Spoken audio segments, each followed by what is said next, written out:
Good morning, fourth graders. I am going to read Stout-Hearted 7, Chapter 3 to you.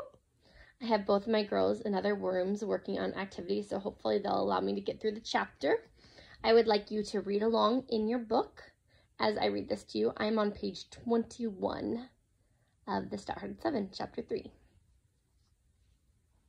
All afternoon, more and more wagons appeared on the road. Horses, oxen, and mules stirred up a fearful dust. Catherine and Elizabeth, riding in the wagon with Mama and the little ones, could hardly breathe. "Will it be like this all the way to Oregon?" Mama called to Papa. "Very likely. We'll get used to it, I guess." Late in the day, he drove off the road to a pleasant spot beside a small stream. He and the boys set up the tent and staked out the animals where they could graze but not get away. Mama spread a cold supper and made coffee over a small fire. Then she said it was time for bed. Their first night sleeping in the wagon. Elizabeth snuggled close to Catherine and giggled. "Isn't this fun? I think going to Oregon is just wonderful. How long do you think it'll take?" "All summer," Papa said, Catherine replied. "Oh, goody. I wish it would take forever." In the morning, the sun shone and the birds sang in the trees. During the night, the dust had settled, and since they were among the first ones on the road, the air was clear and clean. "What is that smell?" Catherine asked Papa after they had been driving for a while. He sniffed. "The smell of river. The big old Missouri.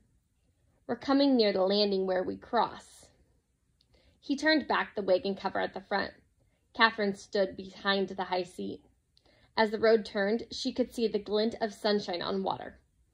Then the river lay before them, gray and misty. "It looks 1,000 miles wide. How can we cross it?" she asked. He pointed with his whip. Far away, Catherine saw something that looked like a small raft floating on the stream. "That's the ferry," he explained. Mama came beside Catherine. "It looks terribly dangerous." "Not if the wagon wheels are properly blocked," Papa replied. "You'll be perfectly safe." "You'll be with us, won't you?" Mama asked worriedly. "No, I'll have to swim the cattle across.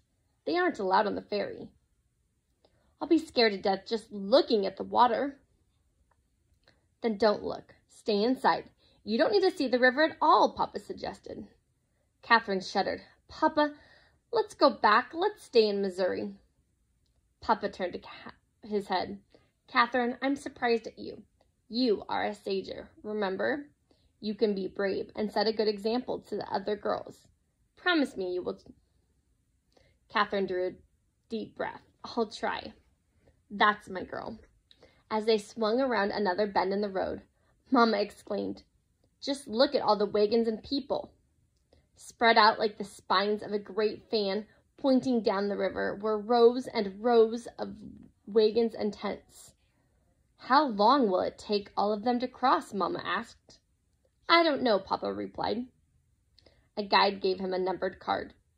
"When your turn comes, your number will be called. There are so many ahead of you, it will be several days," he was told. "I'm glad we have some time to rest and watch how it goes," Mama said. Papa swung the wagon into the space allotted to him with the tent beside it.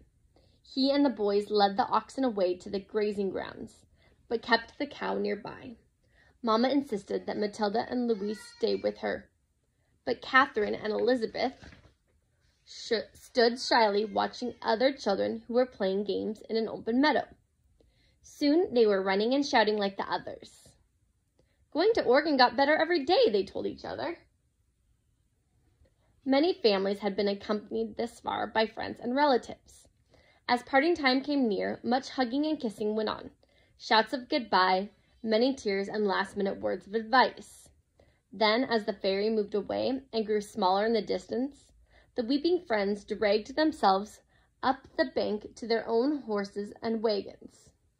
Watching them, Catherine felt a touch of uneasiness. Could it be that going to Oregon was not so much fun as she and Elizabeth thought?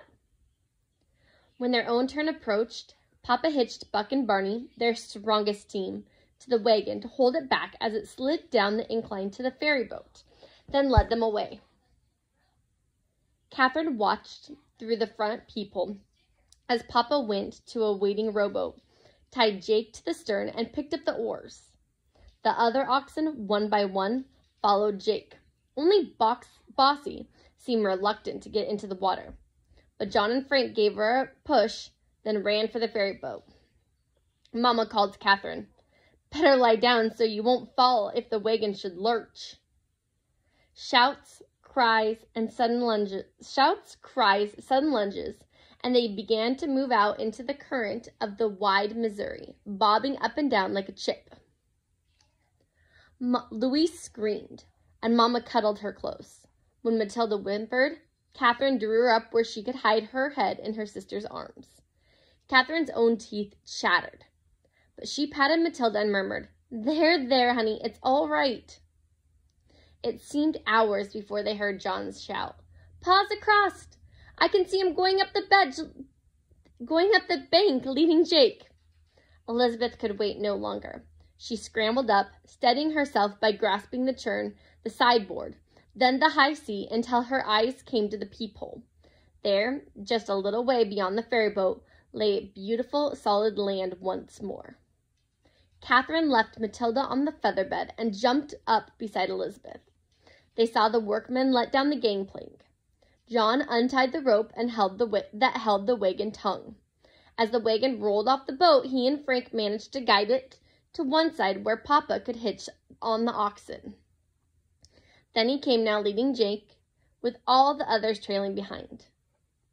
Just then, a little dog appeared from nowhere and began to bark and leap at the legs of one of the oxen. The ox snorted and pawed, but the little beast kept its barking and jumping. The ox tossed its head, swung around, and started back into the river. In an instant, every one of the oxen had plunged in behind. Even Jake tore the rope from Papa's hand and followed the others, while the dog continued to bark and leap in a frenzy of excitement. Only Bossy did not run. Papa started toward the river, then turned back, shaking his head. Catherine knew he was saying, "It's no use." He stood like a person in a dream, staring out across the water. "What's wrong?" Mama demanded. She pulled herself up to look out of the peephole. "Henry, what has happened? Where are the oxen?" Papa came over to the wagon, his face red and angry looking. "The oxen have gone back to Missouri. That dog, that—" "Henry, don't swear in front of the children." Papa took off his hat, brushed back his tousled hair, and put the hat back on. "You know I never swear, Naomi. Now I'll have to go after them. At least Bossy had sense enough not to run.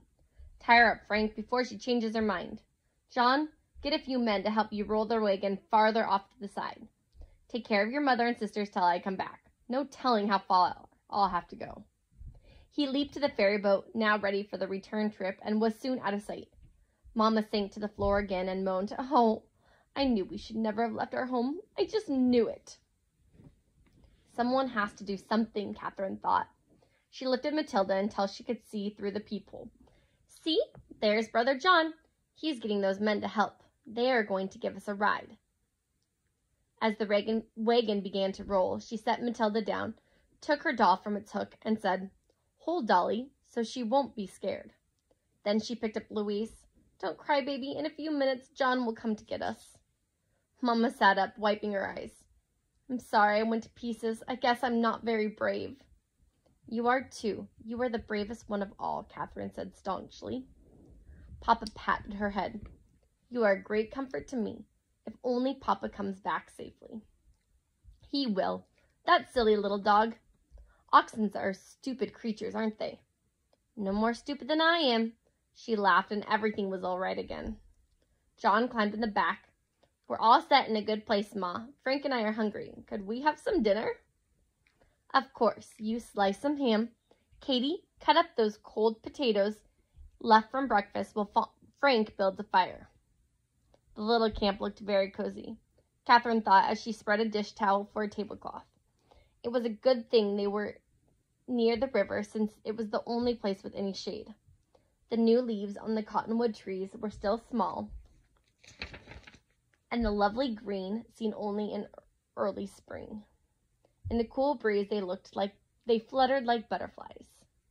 The shadows of floating clouds passed over the grass of the prairie like blue ships on a green ocean. Everything was clean and beautiful. This would be a nice place to live, she said as they ate. I was thinking the same thing, Mama answered. I wish. That frightened look came back into her eyes. Catherine said hastily, Probably Oregon will be lots prettier. John set Mama's chair in the shade, where she could sit with her sewing machine and watch the river. The girls played nearby, and the boys helped people drag their wagons off the ferry every time it came in. One man came up to Mama and told her he had seen her husband on the other side still chasing the oxen. He had said to tell her he would be gone all night. Mama did not seem to worry until the third day, when the last of the waiting people had crossed the river and gone on. Then she wrung her hands and cried again. What are we going to do?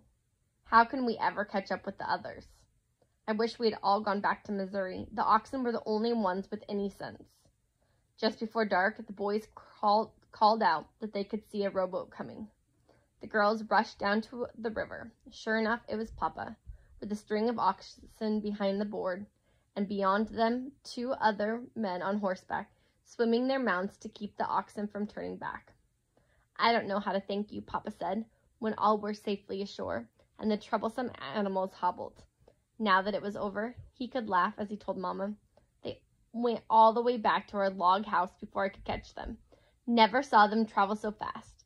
If only they would keep up that pace, then we'd be to Oregon in a couple of weeks. With Papa safely returned, Mama was her old self again. She baked some of her good biscuits, fried ham and potatoes, and opened one of her few glasses of jelly. The friends stayed all night, rolling up in blankets under the wagon. Early in the morning, they helped Papa hitch Buck and Barney, Jake and Ike to the wagon, lifted Mama over the end gate, and boosted in the children. Papa cracked his whip, and once more they started for Oregon.